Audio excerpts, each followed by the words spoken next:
PTI का बड़ा इकदाम। मेयर कराची के इलेक्शन में गैर हाजिर पीटीआई अरकान पार्टी ओहदों से फारिग करने का ऐलान। पाकिस्तान तहरीक इंसाफ ने मेयर कराची के इलेक्शन में गैर हाजिर रहने वाले अपने अरकान के खिलाफ कार्रवाई का आगाज कर दिया। पीटीआई कराची की जानिब से जारी एलामिये में कहा गया है कि मेयर और डिप्टी मेयर के इलेक्शन में गैर हाजिर रहने वाले 2 अरकान को पार्टी ओहदों से हटा दिया गया है।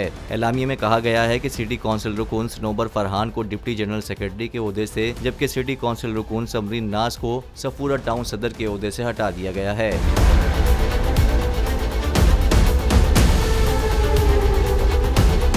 ख्याल रहे कि 15 जून को होने वाले मेयर और डिप्टी मेयर कराची के इलेक्शन में हाफिज नईमुर रहमान, जमात इस्लामी और पाकिस्तान तहरीक इंसाफ के मुश्तरका उम्मीदवार थे, जबकि पीपल्स पार्टी, JUI और मुस्लिम लीग नून के उम्मीदवार मुर्तजा वहाब थे। मेयर कराची के लिए होने वाली वोटिंग के दौरान 32 अरकान गैर हाजिर थे, जिनमें से 31 का ताल्लुक PTI और 1 का ताल्लुक TLP से था, जबकि फिरदौस शमीम नकवी ने हाजिर होने के बावजूद अपना वोट कास्ट नहीं किया था।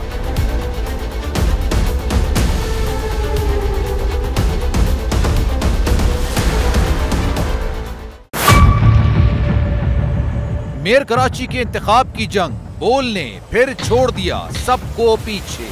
इस वक्त मुर्तजा वहाब मुंतखब हो गए हैं मेयर कराची। ये ऐलान कर दिया गया है बाकायदा तौर पर। अब सरकारी तौर पर मुर्तजा वहाब मेयर कराची मुंतखब हो गए हैं। सहाफती रिवायत रखी बरकरार, बोल ने दिखाई सबसे बड़ी ट्रांसमिशन। और ये सब्जेक्ट था, मैंने आपको कहा कि नंबर गेम में जमात इस्लामी के पास नंबर पूरे नहीं है। लम्हा बलम्हा की सूरत हाल से किया बाखबर आवाम को।